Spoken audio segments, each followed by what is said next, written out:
Hi friends, welcome back to ಐಫೈ Kannada explainer. ಈ ವಿಡಿಯೋದಲ್ಲಿ ನಾವು ಬೆಸ್ಟ್ ಮೋಟಿವೇಶನ್ ಇನ್ಸ್ಪಿರೇಷನ್ ಮೂವೀಸ್ನ ಲಿಸ್ಟ್ ನೋಡೋಣ. ಹೆವಿ ಮೋಟಿವೇಶನ್ ಇಂಪ್ಯಾಕ್ಟ್ ಬೀರಿದ ನಾನ್ ಕನ್ನಡ ಮೂವೀಸ್ನ ಲಿಸ್ಟ್ ಈ ವಿಡಿಯೋದಲ್ಲಿ ನೋಡೋಣ.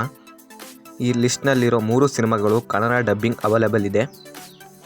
ನಾನು ನೋಡಿದ ಒಳ್ಳೆ ಸಿನಿಮಾಗಳನ್ನ ನಿಮ್ಮ ಹತ್ರ ಶೇರ್ ಮಾಡ್ಕೊಳೋಕ್ಕೆ ಈ ವಿಡಿಯೋ ಮಾಡ್ತೀನಿ ಅಷ್ಟೇ. Let's begin to the video. ನಮ್ಮ ಲಿಸ್ಟ್ನ ಫಸ್ಟ್ ಮೂವಿ ಸೂರರೈ ಪೋಟ್ರು.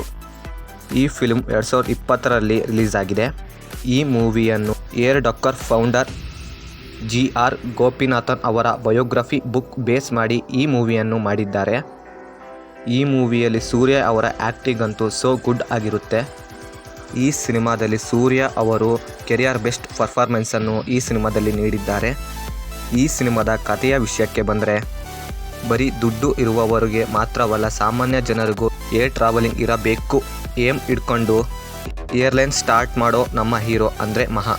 ಸೊ ಅಂದ್ಕೊಂಡು ಏಮ್ ಮಾಡಬೇಕಾದ್ರೆ ಅವನ ಜರ್ನಿಯಲ್ಲಿ ಅವನು ಏನೆಲ್ಲ ಪ್ರಾಬ್ಲಮ್ ಫೇಸ್ ಮಾಡ್ತಾನೆ ಆ್ಯಂಡ್ ಯಾರು ಅವನ ವಿರುದ್ಧ ನಿಲ್ತಾರೆ ಎಂಬುದು ಕಥೆಯಾಗಿರುತ್ತೆ.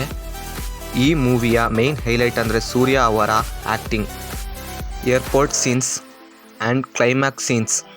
ಆ ಕ್ಲೈಮ್ಯಾಕ್ಸ್ ಸೀನ್ಸ್ಗಳಲ್ಲಿ ಪರ್ಫಾರ್ಮೆನ್ಸ್ ಅಂತೂ ಪೀಕ್ ಲೆವೆಲ್ ಆಗಿರುತ್ತೆ. ಈ ಕಾಲದ ಯೂತ್ಗಳಿಗಂತೂ ಮಸ್ಟ್ ವಾಚ್ ಮೂವಿ ಅನ್ಬೋದು. ಈ ಮೂವಿ ಅಮೆಝಾನ್ ಪ್ರೈಮಲ್ಲಿ ಸಿಗುತ್ತೆ. ಒಂದ್ಸತಿ ನೋಡಿಲ್ಲ ಅಂದರೆ ನೋಡಿಬಿಡಿ. And next movie jersey movie. ಈ ಮೂವಿ 2019ರಲ್ಲಿ ರಿಲೀಸ್ ಆದ ಫೋರ್ಸ್ ಡ್ರಾಮಾ ಕ್ಯಾಟಗರಿ ಮೂವಿ.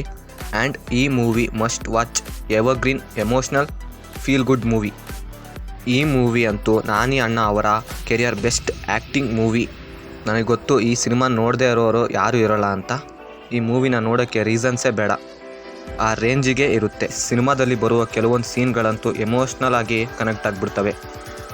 ಈ ಮೂವಿಯಲ್ಲಿ ಬಹಳ ಒಳ್ಳೆ ಮೂಮೆಂಟ್ಸ್ ಇರ್ತವೆ.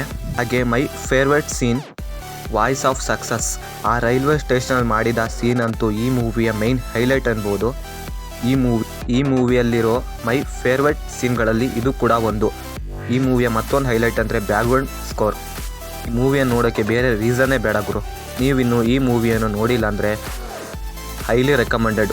ಸಿಗೋದು ಅಮೆಝಾನ್ ಪ್ರೈಮಲ್ಲಿ ಈ ಮೂವಿ ಸಿಗುತ್ತೆ. ಒಂದ್ಸರಿ ನೋಡಿಬಿಡಿ, must watch. Next movie 12th fail.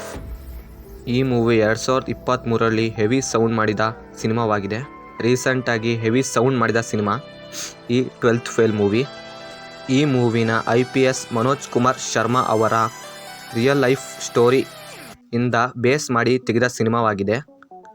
ಇದೊಂದು ಬಯೋಗ್ರಾಫಿಕಲ್ ಸಿನಿಮಾ. ಈ ಮೂವಿಯಲ್ಲಿ 12th ಫೇಲ್ ಆದ ಹುಡುಗ ಹೇಗೆ IPS ಆದ ಎಂಬ ಜರ್ನಿನೇ 12th ಫೇಲ್ ಮೂವಿ. ಈ ಮೂವಿಯ ಒನ್ಲೈನ್ ಸ್ಟೋರಿ ಏನಂದರೆ, ಬಡ ಕುಟುಂಬದಲ್ಲಿ ಜನಿಸಿದ ಮನೋಜ್, ಓಕೆ ದುಡ್ಡಿಲ್ಲ, ಇದಕ್ಕೋಸ್ಕರ ಉದ್ಯೋಗ ಬಿಟ್ಟು ಹೋರಾಟಕ್ಕೆ ಹೋದ ತಂದೆ. ಈ ಥರ ಸ್ಟೇಜಲ್ಲಿದ್ದ ಮನೋಜ್ ಒಂದು ಸಾರಿ 12th ಫೇಲ್ ಆಗಿ ನಂತರ ನೆಕ್ಸ್ಟ್ ಇಯರ್ನಲ್ಲಿ ಪಾಸ್ ಆಗಿ ಡಿಗ್ರಿ ಕಂಪ್ಲೀಟ್ ಮಾಡಿ UPSC ಎಕ್ಸಾಮ್ ಹೇಗೆ ತಯಾರಾದ ಎಂಬುದು ಈ ಮೂವಿಯ ಸ್ಟೋರಿಯಾಗಿರುತ್ತೆ. ಈ ಮೂವಿಯಲ್ಲಿ ಬರೋ ಮನೋಜ್ ಫೀಲಿಂಗ್ ನಮ್ಮ ಫೀಲಿಂಗ್ ಎಂಬ ಹಾಗೆ ಇರುತ್ತೆ. ನನ್ನ ಪ್ರಕಾರ ದಿ ಬೆಸ್ಟ್ ಯೂತ್ ಇನ್ಸ್ಪಿರೇಷನ್ ಮೂವಿಯನ್ನು ನೋಡಿದ ಫೀಲ್ನು ನೀಡುತ್ತೆ. ಈ ಮೂವಿಯ ಲಾಸ್ಟ್ 20 ಮಿನಿಟ್ಸ್ ಕ್ಲೈಮ್ಯಾಕ್ಸ್ ಸೀನ್ ಅಂತೂ ಸೊ ಎಮೋಷ್ನಲ್ ಆಗಿರುತ್ತೆ. ನೀವಿನ್ನು ಈ ಮೂವಿಯನ್ನು ನೋಡಿಲ್ಲ ಅಂದರೆ ನಿಮ್ಮ ಜೀವನದಲ್ಲಿ ಒಳ್ಳೆ ಸಿನಿಮಾವನ್ನು ಮಿಸ್ ಮಾಡ್ಕೊಳೋದಂತೂ ಪಕ್ಕ. Next movie the pursuit of happiness. ಈ ಮೂವಿ 2006ರಲ್ಲಿ ರಿಲೀಸ್ ಆದ ಹಾಲಿವುಡ್ ಮೆಲೋಡಿ ಡ್ರಾಮಾ ಮೂವಿಯಾಗಿದೆ. ಈ ಕಾಲದ ಜನ್ರೇಷನ್ ಅವರಿಗೆ ಕೇಳಿದ್ರೆ, ತಂದೆ ಮಗನ ರಿಲೇಷನ್ಶಿಪ್ನಲ್ಲಿ ಬಂದ ಮೂವೀಸ್ಗಳ ಲಿಸ್ಟ್ ಕೇಳಿದ್ರೆ ಯಾವಾಗಲೂ ಈ ಮೂವಿ ಟಾಪ್ನಲ್ಲಿ ಬರುತ್ತೆ. ಆ ನಂತರ ಈ ಮೂವಿ ಇಂಪ್ಯಾಕ್ಟನ್ನು ಕ್ರಿಯೇಟ್ ಮಾಡಿದೆ. ಈ ಮೂವಿಯಲ್ಲಿ ಬರೋ ತಂದೆ ಮಗನ ಕ್ಯಾರೆಕ್ಟರ್ ರಿಯಲ್ ಲೈಫ್ನಲ್ಲೂ ನಿಜವಾದ ತಂದೆ ಮಗ ಈ ಮೂವಿಯಲ್ಲಿ ಆ್ಯಕ್ಟಿಂಗ್ ಮಾಡಿದ್ದಾರೆ. ಹಾಲಿವುಡ್ ಆ್ಯಕ್ಟರ್ ಆದ ವಿಲ್ ಸ್ಮಿತ್ ಆ್ಯಂಡ್ ಅವರ ಮಗ ಈ ಮೂವಿಯಲ್ಲಿ ಆ್ಯಕ್ಟಿಂಗ್ ಮಾಡಿದ್ದಾರೆ. ಈ ಮೂವಿ ಕ್ರಿಸ್ ಗಾರ್ಡನ್ ಅವರ ಟ್ರೂ ಲೈಫ್ ಸ್ಟೋರಿ ಬೇಸ್ ಮಾಡಿ ತೆಗೆದಿರೋ ಮೂವಿ. ಈ ಕ್ರಿಸ್ ಗಾರ್ಡನ್ ಸ್ಟೋರಿ ಅಂತೂ ಒಳ್ಳೆ ಇನ್ಸ್ಪಿರೇಷನನ್ನು ನೀಡುತ್ತೆ. ಈ ಮೂವಿಯಲ್ಲಿ ಬರೋ ತಂದೆ ಮಗನ ಬಾಂಡಿಂಗ್ ಅಂತೂ ಸೋ ಗುಡ್ ಆಗಿರುತ್ತೆ ಅಷ್ಟೇ.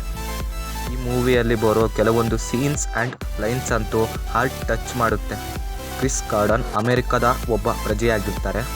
ಒಂದು ಜಾಬ್ಗೋಸ್ಕರ ಅವರು ಪಡುವ ಕಷ್ಟಗಳನ್ನು ಈ ಸಿನಿಮಾದಲ್ಲಿ ತೋರಿಸುತ್ತಾರೆ. ಈ ಮೂವಿಯಲ್ಲಿ ಬರೋ ಆ ಸನ್ ಕ್ಯಾರೆಕ್ಟರ್ ಅಂತೂ ಅವರ ತಂದೆಯ ಪ್ರತಿ ಕ್ಷಣದಲ್ಲೂ ಜೊತೆಯಾಗಿರ್ತಾನೆ. ಒಟ್ಟಾರೆ ಹೇಳಬೇಕಂದ್ರೆ ಈ ಮೂವಿ ಫಾದರ್ ಆ್ಯಂಡ್ ಸನ್ ಬಾಂಡಿಂಗ್ನ ಎಮೋಷ್ನಲ್ ಫೀಲ್ ಗುಡ್ ಮೂವಿ ಆಗಿರುತ್ತೆ. ನೀವಿನ್ನು ಈ ಮೂವಿಯನ್ನು ನೋಡಿಲ್ಲ ಅಂದರೆ ಒಂದ್ಸತಿ ನೋಡಿ. ಈ ಮೂವಿಯನ್ನು ಡೌನ್ಲೋಡ್ ಮಾಡಿ ನೋಡಬೇಕು. ಯಾವುದೇ OTT ಫಾರ್ಮ್ನಲ್ಲಿ ಈ ಮೂವಿ ರನ್ ಆಗ್ತಿಲ್ಲ. ನಿಮಗೆ ಬೇಕಂದರೆ ಟೆಲಿಗ್ರಾಮ್ ಚಾನಲಲ್ಲಿ ಲಿಂಕ್ ಕೊಡ್ತೀನಿ, ಒಂದ್ಸರಿ ಚೆಕ್ಔಟ್ ಮಾಡಿ. That's it guys. ಇಲ್ಲಿ ಹೇಳಿರೋ 4 ಸಿನಿಮಾಗಳಲ್ಲಿ 3 ಸಿನಿಮಾಗಳು ಕನ್ನಡ ಡಬ್ಬಿಂಗ್ ಅವೈಲೇಬಲ್ ಇದೆ. ಈ 4 ಸಿನಿಮಾಗಳನ್ನು ನೀವು ಇನ್ನೂ ನೋಡಿಲ್ಲ ಅಂದರೆ ನಿಮ್ಮ ಜೀವನದಲ್ಲಿ ಭಾಳ ಒಳ್ಳೆ ಸಿನಿಮಾಗಳನ್ನ ಮಿಸ್ ಮಾಡ್ಕೊಂಡಿರಂತ. ಬಾಯ್ ಫ್ರೆಂಡ್ಸ್, ಬೇರೆ ಕಂಟೆಂಟ್ ಜೊತೆಗೆ ಮತ್ತೆ ಸಿಗುವ.